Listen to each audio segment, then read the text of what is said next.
ওকে, তো আমরা এখন বুঝব যে আউটসোর্সিং আসলে কি এবং আউটসোর্সিং কীভাবে করা হয়।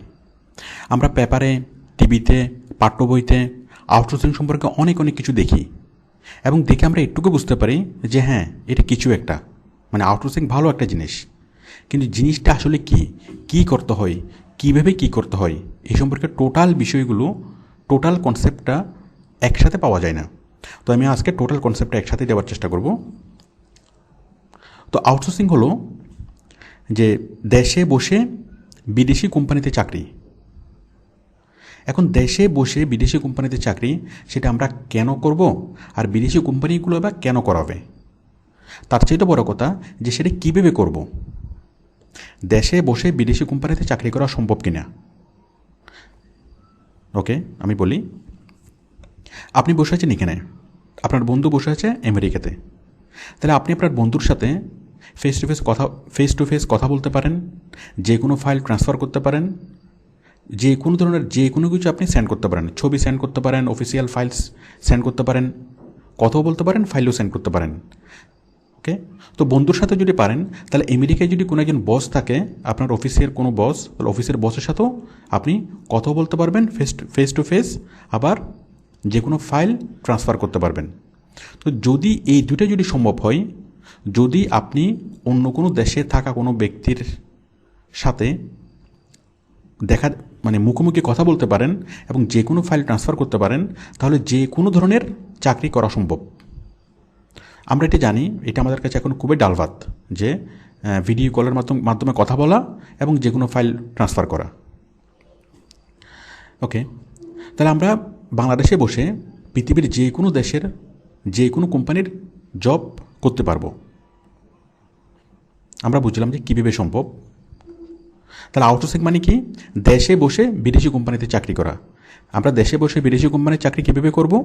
আমরা বসকে সরাসরি দেখব, ফেস টু ফেস কথা বলবো, অথবা লিখে কথা বলবো, এবং যে কোনো ধরনের অফিসিয়াল ডকুমেন্ট আমরা ট্রান্সফার করতে পারবো। আমরা এভাবে যে কোনো কাজ করতে পারবো, যে কোনো চাকরি করতে পারবো। সেটা কী ধরনের চাকরি হতে পারে? সেটা হতে পারে অফিসিয়াল যে কোনো জব, হতে পারে ব্যাংকে জব, হতে পারে অ্যাকাউন্টেন্টের কোনো জব, অথবা হতে পারে অফিসের যে কোনো জব আউটসোর্সিংয়ের মাধ্যমে করা যাবে। জাস্ট ফেস টু ফেস কথা বলা, আপনি বসের সাথেও কথা বলতে পারবেন, আপনার কলিগদের সাথেও ফেস টু ফেস কথা বলতে পারবেন যখন যাকে প্রয়োজন। আবার আপনি যে কোনো ফাইল বসকেও শেয়ার করতে পারবেন, যে কোনো কলিগকেও শেয়ার করতে পারবেন, যে কোনো কলিগ থেকে ফাইল নিতে পারবেন, ট্রান্সফার করতে পারবেন। এটা অনেক সহজ। বাস্তবে যদি আপনি একটা ফাইল এক টেবিল থেকে আরেক টেবিলে নিয়ে যান, সেটা অন্তত কয়েক মিনিট সময় লাগে, কিন্তু ইন্টারনেটের মাধ্যমে মাত্র ইন এ সেকেন্ড আপনি যে কারো ফাইল অ্যাক্সেস করতে পারবেন, যে কাউকে ফাইল পাঠাতে পারবেন, যার ফলে এটা খুবই সহজ। আচ্ছা, তাহলে কী ধরনের চাকরি করা যায়? দু ধরনের চাকরি করা যায়। একটা হলো যে কোনো ধরনের চাকরি, ওকে, আরেকটা হচ্ছে আইটি সংক্রান্ত জব। আইটি সংক্রান্ত জব কেমন? আপনি কল্পনা করেন একজন কম্পিউটার অপারেটর বসে আছে বাংলাদেশে, কোম্পানি হলো আমেরিকাতে। তো বস বললো যে আমাকে এই ফাইলটা এইরকম একটা চিঠি টাইপ করে দাও। ব্যাস, এমপ্লয়ি এখান থেকে টাইপ করে বসকে মেল করবে। এভাবে কম্পিউটার অপারেটর এখানে বসে থাকবে, বস যা ইনস্ট্রাকশন দেয় সেই ইনস্ট্রাকশন মতো কাজটা করে বসকে পাঠাবে। তাহলে খুব সহজে করা যায়। আমরা আরেকটু সহজ করে জিনিসটা বলি। মনে করেন কোনো একটা দোকান, আমেরিকাতে থাকা কোনো একটা শার্টের দোকান, এই শার্টের দোকানের একটা ফেসবুক পেজ আছে। ওই শার্টের দোকানটা সরাসরি সেল করে, আবার ফেসবুক পেজের মাধ্যমেও সেল করে। আমরা দেখি বাংলাদেশেও ফেসবুক পেজের মাধ্যমে প্রচুর প্রোডাক্ট সেল হয়, প্রত্যেকটা দোকানের ফেসবুক পেজ আছে। তো ওই ফেসবুক পেজটা যে কোনো একজন চালায়। ফেসবুক পেজের যে অ্যাডমিন, সে হয়তো দোকানের মালিক হতে পারে, অথবা দোকানদার অন্য কাউকে অ্যাপয়েন্ট করলো।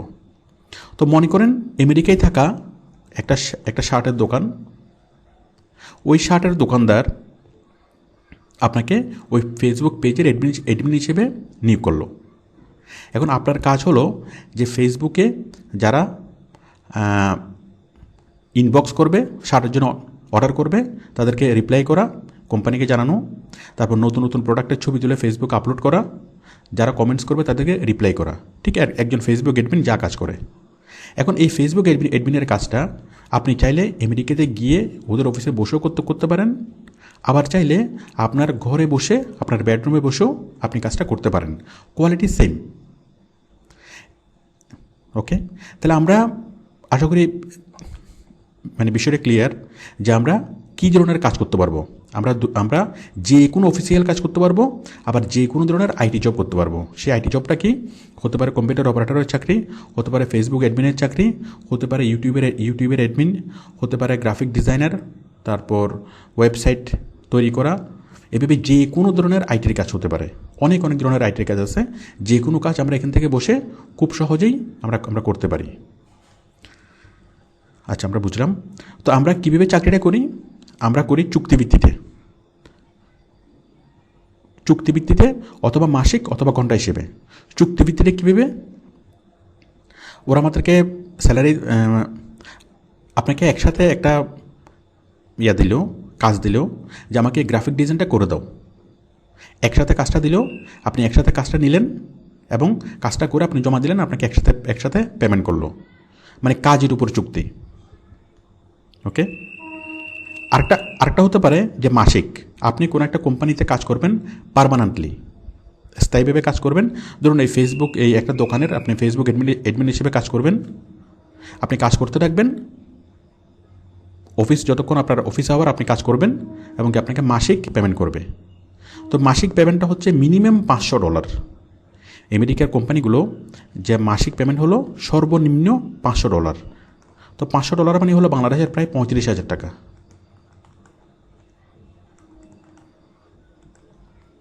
ওকে, তাহলে আমাদেরকে যে চুক্তিটা ওরা নিয়োগ দিবে এটা হতে পারে চুক্তিভিত্তিক, কাজের উপর ডিপেন্ড করে যে আমাকে এই কাজগুলো করে দাও, তোমাকে এত টাকা দেবো। আপনি টোটাল কাজটা করে, মনে করেন আপনি টোটাল আপনাকে 100 পৃষ্ঠা টাইপ করতে দিল, আপনি টোটাল টাইপগুলো করে আপনি কোম্পানিকে দিবেন, কোম্পানি আপনাকে একসাথে টাকাটা পে করবে। আবার হতে পারে মাসিক, যে আপনি জাস্ট কাজ করতে রাখবেন, কোম্পানির ইনস্ট্রাকশনের মতো কাজ করতে রাখবেন, আপনাকে প্রতি মাসে টাকাটা আপনাকে কোম্পানি দেবে। আবার হতে পারে ঘন্টা হিসেবে, যে কোম্পানি আপনাকে মানে অ্যাপয়েন্ট করলো যে ঠিক আছে আমি তোমাকে মাসিকে মানে পেমেন্ট করব, প্রত্যেক মাসে বা প্রত্যেক সপ্তাহে পেমেন্ট করব, কিন্তু হিসাবটা হবে ঘন্টা হিসেবে, যে 1 ঘন্টা কাজ করলে এত টাকা, 1 ঘন্টা কাজ করলে $3। তো ঘন্টা হিসেবে যদি কাজ করা হয় সর্বনিম্ন স্যালারি হলো ঘন্টায় $3। ওকে, তাহলে আমরা 3ভাবে কাজ করতে পারি বিদেশি কোম্পানিতে। একটা হলো চুক্তিভিত্তিতে, একটা হলো মাসিক ভিত্তিতে, আরেকটা হলো ঘন্টা হিসেবে। ওকে, তাহলে মাসিক ভিত্তিতে বেতন হলে সর্বনিম্ন বেতন হলো মাসে $500, একদম সর্বনিম্ন, এর নিচে স্যালারি দিতে পারে না। ওকে, স্যালারিটা আমাদেরকে কীভাবে দেয়? স্যালারিটা আমাদেরকে সরাসরি ট্রান্সফার করে আমাদের ব্যাঙ্ক অ্যাকাউন্টে। এটা বিশ্বের যে কোনো দেশ থেকে হোক না কেন সরাসরি আমাদের এই ব্যাঙ্কে ট্রান্সফার করা যায়। বাংলাদেশ ব্যাংক বিশেষ ব্যবস্থা নিয়ে, বাংলাদেশ গভর্নমেন্ট এবং বাংলাদেশ ব্যাংক এমন ব্যবস্থা করেছে ব্যাংকিং সিস্টেমে যে আউটসোর্সিংয়ের ইনকামটা খুব সহজেই চলে আসবে। সেটা যে কোনো ব্যাংকেই হোক না কেন, সরকারি বা বেসরকারি যে কোনো ব্যাংকে আপনার যদি একটা অ্যাকাউন্ট থাকে সরাসরি আউটসোর্সিংয়ের ইনকামটা চলে আসবে। আপনি জাস্ট বায়ার কোম্পানিকে আপনি যখন জব নেবেন তখন কোম্পানিকে আপনি ব্যাঙ্ক অ্যাকাউন্ট দিতে হবে, ওই ব্যাঙ্ক অ্যাকাউন্টে কোম্পানি আপনাকে পাঠিয়ে দেবে। আচ্ছা, এখন বিষয়টা হলো যে আউটসোর্সিং কেন করাই? আউটসোর্সিং করিয়ে তাদের লাভ কী? বিদেশি কোম্পানির লাভ কী? তাদের লাভ কী? বিদেশি কোম্পানির লাভ কী? এই যে কোম্পানি আমাকে $500 স্যালারি দিচ্ছে এই ফেসবুক অ্যাডমিনের কাজের জন্য, এই কাজটা যদি তার দেশ থেকে করাতে হয়, তার দেশের কোনো এমপ্লয়িকে দিয়ে যদি সে করাতে চায়, তাকে স্যালারি পে করতে হবে কমসে কম $3,000।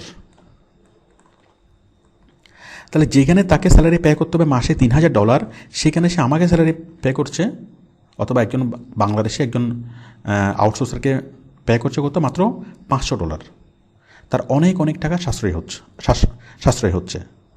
এখন আমেরিকাতে যে কোনো অফিসিয়াল জবের জন্য সর্বনিম্ন বেতন হলো $3,000, এর কমে বেতন দেওয়া যায় না।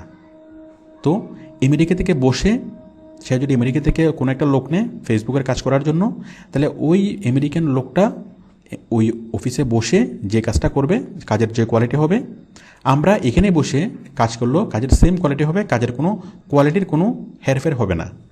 কিন্তু কোম্পানির বিশাল একটা সাশ্রয় হবে। সে অনেক বিগ অ্যামাউন্ট দেওয়ার পরিবর্তে খুব ছোট্ট একটা অ্যামাউন্ট দিয়ে সে কাজ করাতে পারছে। তো এটাই হলো আউটসোর্সিং। বিদেশি কোম্পানিগুলো তাদের লাভে আমাদেরকে খুঁজে নেয়। আমাদের আউটসোর্সিং করা যতটুকু না প্রয়োজন, তার চাইতে বিদেশি কোম্পানিগুলোর বেশি প্রয়োজন আউটসোর্সিং করানো। তো সুতরাং বুঝতেই পারছেন যে তারা তাদের লাভেই আমাদেরকে খুঁজে নেবে। আমাদের কাজ হলো জাস্ট ভালোভাবে কাজ শিখে প্রিপেয়ার থাকা। আমি পরবর্তী লেসনগুলোতে দেখাবো আমরা কীভাবে কাজ খুঁজে পাবো, কীভাবে কাজ করব, জমা দেবো, এইসব কিছু। ওকে, থ্যাংক ইউ।